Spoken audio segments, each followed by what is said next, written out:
Bonsoir tout le monde. Alors voilà, à force de passer nos journées enfermées à la maison, on apprécie de plus en plus quelque chose qui a priori serait extrêmement simple, c'est-à-dire sortir le soir sur son balcon pour respirer un peu d'air frais, l'air frais de la nuit. Et ce soir, ce que je voulais partager avec vous, c'est une petite réflexion que j'ai eue aujourd'hui. Je prends conscience en ce moment combien est-ce que mon emploi du temps, notre emploi du temps est complètement chamboulé, transformé de par la situation actuelle que l'on traverse. Et c'est dans cet instant que j'ai réfléchi et j'ai pensé à une interprétation, à un petit commentaire que j'ai entendu plusieurs fois dans ma vie, mais qui aujourd'hui est en train de prendre un sens profondément différent. Vous savez qu'on approche à grands pas de cette soirée du Seder de Pessah. Et chaque année, mon père, que Dieu lui accorde la santé jusqu'à 120 ans, disait et dit, j'imagine encore jusqu'à aujourd'hui, au tout début du Seder, que avant de commencer la soirée du Seder de Pessah, eh bien la première chose que l'on fait, c'est que on énumère les différentes étapes de ce Seder. Avant de commencer la soirée, on dit voilà ce qu'on va faire. Kadesh, ensuite Urchatz, on va se laver les mains.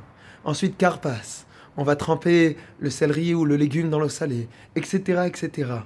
Et mon père nous disait chaque fois, regardez, pour pouvoir être un homme libre, la première chose à mettre en place, c'est tout simplement avoir la possibilité de pouvoir avoir de l'ordre dans sa vie.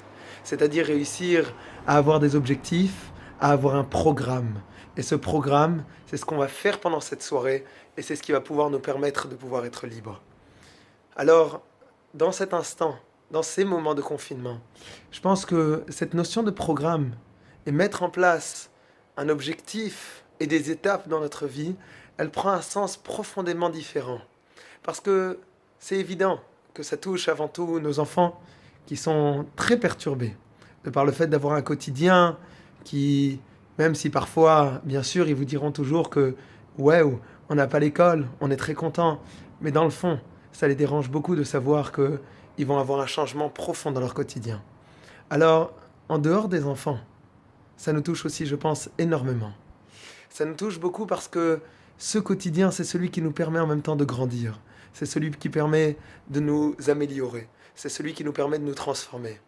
Mais cette leçon-là, je pense qu'elle est valable pas uniquement dans cette période de confinement, mais aussi on a besoin de la transformer une fois que cette période-là sera passée. Pourquoi ? Parce que ne pas avoir de programme, ne pas se mettre d'objectifs tous les jours, c'est ce qui nous fait encourir un grand danger. Ce danger, c'est celui de perdre son temps, de s'éparpiller, de perdre l'objectif qui est le nôtre.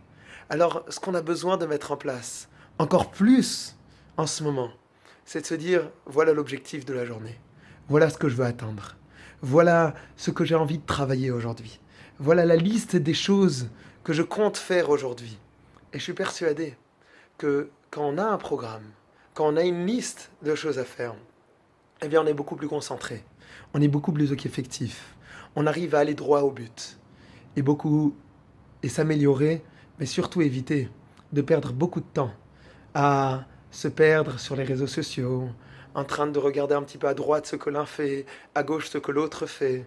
Alors, soyons forts, continuons tous les jours, bien que notre quotidien semble être extrêmement simple et identique, parce qu'au final, ce qu'on fait, c'est rester à la maison plus rester à la maison. Mais non, à la maison, on a la possibilité de pouvoir se créer des objectifs pour nous, pour notre famille, pour nos enfants. Et je suis persuadé que grâce à ça, on continuera tous ensemble à grandir et à être encore plus forts dans cette situation. Je pense très très fort à vous en attendant et à très bientôt. Allez, au revoir.